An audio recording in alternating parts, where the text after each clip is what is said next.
लाला तू अभी गयो नहीं है और तेरे जावे की बात कान में पड़वे थे, हमारा हृदय ऐसा पिघल रहे है, इतनो रोनो आ रहो है, तू चलो जाएगा तो हम कैसे रहेंगे। ठाकुर जी बोले अरे मैं हमेशा के काज ना जा रहा, कल जाऊंगो, परसों आ जाऊंगो। लाला तू परसों बोल रहा है लेकिन हमको बरसों सुनाई दे रही है, हम तोते जिद नहीं करेंगे तू फिरते हमें डांटने लगेगो, लेकिन लाला तू तो रह लेगो, हम कैसे रहेंगे तेरे बिना, एक दिना भी हम तेरे बिना रह ना सके। सोचिए बंधुओं ब्रजवासियों की स्थिति कैसी है। जब से ठाकुर जी का जन्म हुआ है ब्रजमंडल में, ब्रजवासी भोजन नहीं बनाते, कपड़े नहीं पहनते, जल नहीं भरने जाते, गोबर नहीं चौकाते, गैया नहीं चराते, सब कार्यों के पीछे एक ही ध्यान है, भोजन इसलिए बनाएंगे क्या पता कन्हैया घर आ गए हो तो, चौका इसलिए लगाते हैं कि कहा पता कन्हैया आ गए तो घर सुंदर दिखना चाहिए, गैया इसलिए चराने जाते हैं कि कल को कहीं कन्हैया दूध पीवे आ गए हो तो बढ़िया वारो दूध मिलना चाहिए, जल भरने इसलिए जाते हैं कहीं कन्हैया जल पीवे आ गए हो तो, वस्त्र इसलिए पहनते हैं कहीं कन्हैया सामने आ गए हो तो वाकु देखवे में हम भावे। हर किसी ब्रजवासी की एक ही स्थिति है, कन्हैया कृष्ण। वो अपने लिए क्रिया नहीं कर रहे हैं, सारी क्रिया कृष्ण के लिए करते हैं। एक दिन के लिए मथुरा जाना है, इस बात से इतने व्याकुल हो रहे हैं कि लाला हम कैसे रहेंगे। यशोदा मैया आई, लाला का पक्ष लिया, अरे कोई बात ना, लाला को बहुत मन है तो चलो जाएगो, फिर आ जाएगो परसों, नंद बाबा जाएंगे ना साथ में, तुम सबरे ज्यादा मन में कोई विचार मत करो। यशोदा मैया लाला को भीतर ले गई, अपने हृदय से लगायो, और मैया मनी मन पूछ रही है लाला से, लाला तू रह लेगो ना मेरे बिना एक दिन। मैया को था कि ठाकुर जी मना करेंगे, लेकिन ठाकुर जी बोल गए हाँ मैया रह लूंगो। मैया के हृदय में प्रेम प्रकट हुआ, व्याकुल हो गई, हृदय से लगा के सुला दिया ठाकुर जी को। सूर्य उदय जैसे ही हुआ, सब ब्रजवासी द्वार पर ठाड़े हैं, अपनी स्थिति लेकर के खड़े हैं कि कहीं हमारी स्थिति देख के कन्हैया को दया आ जाए और वो नहीं जावे, यहीं रुक जावे। ठाकुर जी तैयार भये, जैसे ही नंद भवन से निकसे, ब्रजवासियों के स्वर नहीं निकल रहे हैं पर अश्रुओं की अविरल धार गिर रही है नेत्रों से। ठाकुर जी सबके हाथ पकड़ते हैं, सबके गालों का स्पर्श करते हैं, सबके सिर पे हाथ फेरते हैं, मैं आ जाऊंगा परसों, मैं परसों आ जाऊंगा।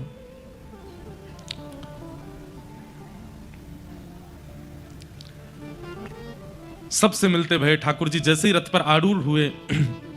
बंधुओं यहां जब कंस ने अक्रूर जी को भेजा था वृंदावन, तो श्री देवकी मैया को पता चला कि लाला को वापस लावे के काजे अक्रूर जी जा रहे हैं, तो कारागृह में बैठी वही देवकी मैया ने अक्रूर जी को बुलवाया और अक्रूर जी से कहा तुम मेरे लाला को लेवे जा रहे हो। बोले हाँ मैया अब चिंता मत करो, 11 वर्ष 56 दिन बाद अब आपको लाला वापस आ जाएगा। देवकी मैया बोली मेरो एक काम करके आनो है आपको, ध्यान से सुनियो बंधुओं। अक्रूर जी महाराज बोले क्या काम मैया। बोले जब लाला को लेके निकलो ना वृंदावन से, नेक समय निकाल के यशोदा को एकांत में जाके बता दियो कि ये लाला वाको नहीं है, ये लाला मेरो है। कई लोगों के चित्त में आया होगा कि ये बात देवकी मैया क्यों बुलवा रही हैं, क्या किसी प्रतिस्पर्धा की भावना है या उनके मन में कोई और भावना। नहीं, देवकी मैया जानती हैं कि अब कृष्ण वापस लौट करके व्रज जाने वाले नहीं है, और यशोदा इतना ममत्व करती है, इतना प्रेम करती है कन्हैया से कि अगर कृष्ण 2 दिन तक लौट करके नहीं गए तो प्राण निकल जाएंगे यशोदा के। यशोदा को वास्तविकता पता होनी चाहिए कि कृष्ण किसका पुत्र है। अगर वास्तविकता पता होगी तो मन में क्षोभ होगा, लेकिन फिर कन्हैया लौट के आएंगे इस उम्मीद में बैठी नहीं रहेगी वो, इसलिए उसको बता के आना कि कृष्ण किसका पुत्र है और अब कन्हैया लौट करके व्रज नहीं जाएगा, ये बात यशोदा के कान में बोल के आना। अक्रूर जी महाराज बोले मां मुझे ऐसा लग रहा है जैसे मानो कुंटलों भारी पहाड़ मेरे ऊपर गिर दिया हो, मैं ये काम कैसे करूंगा। मेरा नाम अक्रूर है, व्रजमंडल मुझे क्रूर कह करके बुलाएगा। एक तो मैं कृष्ण को दूर कर रहा हूं, ऊपर से सत्य बता करके आऊंगा कि कृष्ण उनके पुत्र नहीं है। नहीं, सब ब्रजवासियों को मत बताना, केवल यशोदा को बताना। ठाकुर जी रथ में आरूढ़ हुए। अक्रूर जी महाराज बोले भगवान आप ब्रजवासियों से मिलो, मैं नेक यमुना जी प्रणाम करके आऊं। ठाकुर जी बोले हाँ जाओ। अक्रूर जी यमुना जी तो नहीं गए, पीछे खड़ी यशोदा मैया के हाथ पकड़े, मैया नेक आओ आपसे चर्चा करनी है। यशोदा मैया को नंद भवन में ले गए, चरणों में प्रणाम करते हुए कहा मैया ये कार्य करने में मुझे पाप का बोध हो रहा है, लेकिन मुझे आपको बताना पड़ेगा। कहा बात है अक्रूर, ऐसे काय को बोल रहा है। 11 वर्ष 56 दिन पूर्व आपने सुना होगा कि कंस के कारागृह में अष्टभुजी देवी भद्रकाली प्रकट हुई थी। हाँ हाँ मैंने सुनी तो हती कि एक देवी प्रकट भई। बोले हाँ मां, वास्तविकता यह है कि आपके यहां लाली का जन्म हुआ था और कंस के कारागृह में वसुदेव देवकी के यहां पुत्र का जन्म हुआ। वसुदेव जी ने उस बालक की रक्षा के लिए वहां से लाकर के उस बालक को गोकुल में आपके पास सुला दिया और आपकी पुत्री को ले जाकर के कंस को दिया। वही पुत्री अष्टभुजी देवी काली बनी और जिस बालक को देवकी ने जन्म दिया वही पुत्र आपके यहां आया और वही कृष्ण है। कृष्ण देवकी के पुत्र हैं मां। मुझे बताने में बहुत संकोच है पर मैं आपसे कहना चाहता हूं 11 वर्ष 56 दिनों से कारागृह में प्रतीक्षा कर रही है मां देवकी। कृष्ण अब मथुरा जाएंगे, संभवतः लौट करके नहीं आएंगे। वो आपके पुत्र नहीं है, वो देवकी के पुत्र हैं। ये बात सुनकर के यशोदा मैया का तो मानो जैसे संपूर्ण शरीर ठंडा पड़ गया, स्तब्ध हो गई मैया। अब क्या कहना है, क्या बोलना है, क्या करना है, इसकी कोई स्थिति उनको नहीं पता। अक्रूर जी महाराज बोले मैया मुझे आज्ञा दो, अब मैं जाऊं। और प्रणाम करके अक्रूर जी चले गए। मां रोकना चाह रही है पर शब्द नहीं निकल रहे हैं, मानो जैसे देह खड़ा है और आत्मा निकल चुकी हो देह से। ऐसी स्थिति यशोदा मैया की हो गई। अक्रूर जी वापस रथ में जाकर के बैठे। रथ जैसे ही आगे बढ़ा ब्रजवासियों की रोने की कोलाहल की आवाज आने लगी, कन्हैया मत जाओ मत जाओ। सुनकर के यशोदा मैया व्याकुल हुई, दौड़ी, जैसे तैसे संभाल करके नंद भवन से बाहर आई। कन्हैया रुक जा, अरे मेरे लाला नेक रुक जा। ठाकुर जी के पीछे दौड़ने लगी। ठाकुर जी ने जैसे सुना कि यशोदा मैया दौड़ रही हैं, कूद पड़े चलते रथ से, दौड़ करके मैया से जाके लिपट गए। अरे मैया तू काय को ऐसे परेशान हुए? अरे मैं आ जाऊंगा ना, तू काय को ऐसे रो रही है? अब तू ही रोवेगी तो सबन की हालत क्या हो जाएगी। ऐसे मत रोवे मैया, मैं आ जाऊंगा। यशोदा मैया बोली हाँ लाला मुझको पता है तू आ जाएगा, नेक रुक जा। और यशोदा मैया अपने हाथों से लाला के सर्वांगीण अंग का स्पर्श कर रही हैं। नेत्र कैसे हैं, नासिका कैसी है, केश कैसे हैं, ओष्ठ कैसे हैं, कान कैसे हैं, थोड़ी कैसी है। सर्वांगीण अंग का स्पर्श मानो अपने अंदर ले रही हैं, क्योंकि अब यह स्पर्श दोबारा मिलेगा नहीं। और सर्वांगीण अंग का स्पर्श करते हुए अंत में जैसे ही घुटने छूते हुए मैया ने चरण पकड़े, ठाकुर जी बैठ गए। मैया ऐसा मत करे, ये कहा कर रही है तू? लाला मुझको आज सब सच पतो चल गयो है, तू मेरो लाला ना है, तू तो देवकी को लाला है। और लाला तू मथुरा जाएगो, देवकी मिलेगी, अब तो को आप वापस ब्रजमंडल नहीं आने देगी। पर तू चिंता मत कर, मैं कोई को नहीं बताऊंगी, मेरो लाला अब वापस नहीं आवेगो। सुन करके ठाकुर जी रोने लगे। नहीं मां ऐसे मत कहो। मैया बोली देख लाला अब तू ज्यादा हल्ला मत करियो, तू चलो जा, लेकिन मेरी एक बात मान जा। बोले कहा अब तू जीवन भर मत आइयो वृंदावन, लेकिन तो को कभी खबर पड़ जाए कि यशोदा के प्राण निकरवे वारे हैं, अब मैं तेरी मैया नहीं हूं, अब तो मैं तेरी धाई मां हूं। धाई मां कौन हुए? जो मां जन्म देवे वो मां, और जो बालक को पाले पोसे संग रखे खिलावे पिलावे वो धाई मां है। यशोदा बोली मैं तो तेरी धाई मां हूं ना। ठाकुर जी रो रहे हैं, चरण पकड़ रहे हैं। नहीं मां ऐसे मत बोलो, आप मेरी मैया हो। देख लाला अब तू मेरी बात सुन, मैं इतनी निष्ठुर नहीं हूं कि कोई के बालक को वाकी मैया से दूर करूं। तो देवकी के पास जा, बस तो को जब पता चल जाए ना कि यशोदा प्राण त्याग व्यवहारी है, बस वाद ना वापस आए जाइयो। और मैं अपने श्वासन को बचाए के रखूंगी, मेरो लाला आवेगो तभी अंतिम श्वास लूंगी। तो को खबर पहुंच जाएगी कि मैं प्राण त्याग व्यवहारी हूं, बस आए जाइयो। मैं प्राण नहीं त्यागूंगी, जैसे ही तू सामने आवेगो बस मेरे सर को अपनी गोद में रख लियो। मैं अपने लाला को देखती रहूंगी, या कि रूप माधुरी को दर्शन करती रहूंगी, और देखते देखते तो को देखते देखते प्राण त्याग दूंगी लाला। बस ये मेरी अंतिम इच्छा है, या को पूरी कर दियो, और मैं तो से कछु ना मांग रही। और अपनो ध्यान रखियो लाला, खूब प्रसन्न रहियो। कहते कहते कहते यशोदा मैया बेहोश हो गई। ठाकुर जी की बड़ी विचित्र स्थिति हो गई है। आज परमात्मा को अपनी स्थिति पर संशय हो रहा है कि मैं सच में परमात्मा हूं। ये ब्रजवासियों ने कैसे प्रेम पाश में मुझे बांध लिया है, जिसको कभी कोई आसक्ति नहीं होती, जिसको कभी मोह नहीं होता, जिसको कभी किसी के प्रति आसक्ति नहीं होती, आज वो कैसे बंध गया है इन ब्रजवासियों से। ब्रजवासियों की ओर इशारा किया, ठाकुर जी को ब्रजवासियों ने उठाया। बोले लाला अब तू जा, विलंब मत कर, मैया को हम संभाल लेंगे, तू आई जाएगा परसों। ठाकुर जी बोले हाँ मैं जाऊं। मैया के चरणों में प्रणाम करके वृंदावन की रज को अपने जेब में रख के ठाकुर जी वृंदावन को प्रणाम करके रथ में आरूढ़ हो गए और मथुरा को प्रस्थान कर गए। बहुत भावुक कथा है।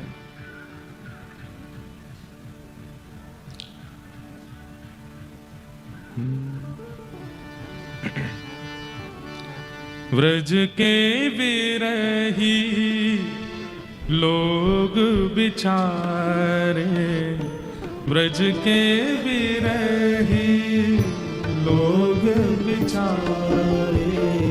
सब खड़े खड़े देख रहे हैं, केवल आंसू धार की तरह, नदी की तरह गिर रहे हैं नेत्रों से, केवल रथ की ओर देख रहे हैं। और ब्रजवासियों के मन में यह भावना आ रही है कि हमारी याद आवेगी, लाला जा ना पावेगो मथुरा। देखियो सब एक दूसरे के देख, अभी कूदेगो लाला, अभी कूदेगो, जा ही ना पावेगो मथुरा। देख वहां पेड़ तक रथ जाएगो और देखियो अपने आप रथ को रोक के लाला दौड़ तो भयो आवेगो। हमने प्रेम इतना दिया है लाला को, जा ही ना पावेगो। लेकिन वो रथ, वो पेड़ भी पार हो जाता है, आगे का चौराहा भी पार हो जाता है, उसके आगे भी ठाकुर जी निकल जाते हैं और ब्रजवासी मानो जैसे धोखे में खड़े हों, खड़े रह जाते हैं। नहीं आए ठाकुर जी लौट के। व्रज के विरही लोग बिचारे, व्रज के विरही लोग बिचारे। बिन गोपाल ठगे से ठाड़े, बिन गोपाल बिन नंदलाल ठगे से ठाड़े, बिन नंदलाल ठगे से ठाड़े। हे अति दुर्बल तनहारे, हाँ अति दुर्बल तनहारे, हारे। व्रज के विरही लोग बिचारे, व्रज के विरही लोग बिचारे। मात यशोदा पंथ निहारे, मात यशोदा पंथ निहारे। निरखत साँझ सवारे, हाँ निरखत साँझ सवारे। व्रज की ऐसी स्थिति बन गई है, सूर्य उदय होते ही सब ब्रजवासी, लाखों ब्रजवासी मथुरा की ओर मुख करके उस मार्ग में बैठ जाते हैं जिस मार्ग से ठाकुर जी गए हैं, और आपस में चर्चा करते हैं, परसों की कह के गए हो, अभी तक नहीं आए हो। कोई ब्रजवासी, अरे मैं तो पहले ही कह रहा हूं, जो बड़ो कपटी है, परसों ना बोल रहा है, बरसों कह के गए हो। दूसरे उठ जाते हैं, अरे तू हमारे लाला पे लांछन मत लगावे, वो परसों की कह के गए हो, परसों ही आवे। वो कब आवेगी परसों? बोले आज हम परसों कहेंगे तो मतलब परसों, कल के बाद आवेगी। बोले कल फिरते कह दियो परसों, तो फिर कल के बाद आवेगी। ऐसे करते करते तो कितने महीना निकल गए, अभी तक नहीं आए लौट के। रोने लगते हैं, ठाकुर जी की लीला याद करके हंसने लगते हैं, देखते रहते हैं। हवा के झोंके से अगर पेड़ भी हिल जाता है मथुरा की दिशा का, ब्रजवासी मानो जैसे खड़े हो जाते हैं। देख कछु आ तो रहा है वहां से, जाके देखते हैं, बोले हवा चल रही है, कोई रथ नहीं आ रहा है। संध्या होती है, सब ब्रजवासी दौड़ते दौड़ते नंद भवन जाते हैं और रोते हुए कहते हैं, अरे मैया यशोदा, तेरो लाला आज नहीं आयो, परसों की कह के गयो, आज भी नहीं आयो। ब्रज के विरही लोग बिचारे, ब्रज के विरही लोग बिचारे। जो कोई कान कान कहीं बोले, जो कोई कान कान कहे बोले, जो कोई कान कान कहीं बोले, जो कोई कान कान कहे बोले। आखिन बहत पना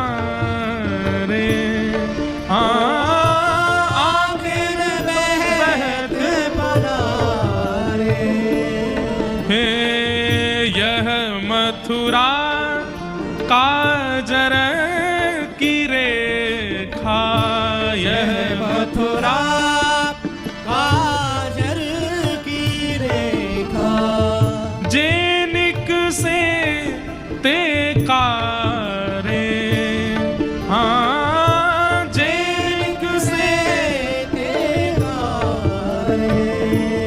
श्री परमानंद दास जी का पद है ये, यह मथुरा काजर की रेखा जे निकसे ते कारे। इसके दो अर्थ हैं। ब्रजवासी मानो मथुरा के प्रति दुर्भावना करते हुए कह रहे हैं, या मथुरा ने हमारो लाला छीन लियो हमते, यहां ते जो निकसे जो आवे वो कारो है, वासे बात नहीं करनी है हमको। और दूसरा अर्थ क्या है, इतना प्रेम में विह्वल हो चुके हैं ब्रजवासी कि मथुरा से जो आता है उनको लगता है कृष्ण है, दौड़ पड़ते हैं।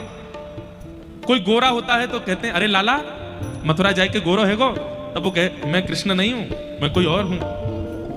कोई मोटा आ जाए तो दौड़ पड़ते हैं, मथुरा की ओर से आया, अरे लाला खा पी के मोटा है गो हमारो, मैं कृष्ण नहीं हूं। कोई स्त्री आ जाए तुरंत जाते हैं, अरे लाला तू तो यहीं पे छोरी बनो डोलता, वहां जाके पूर्ण स्त्री बन गो, अरे मैं कृष्ण नहीं हूं।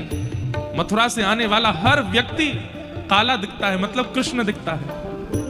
यह मथुरा काजर की रेखा, यह मथुरा काजर की रेखा, जेनिक से ते कारे, हाँ जेनिक से ते कारे।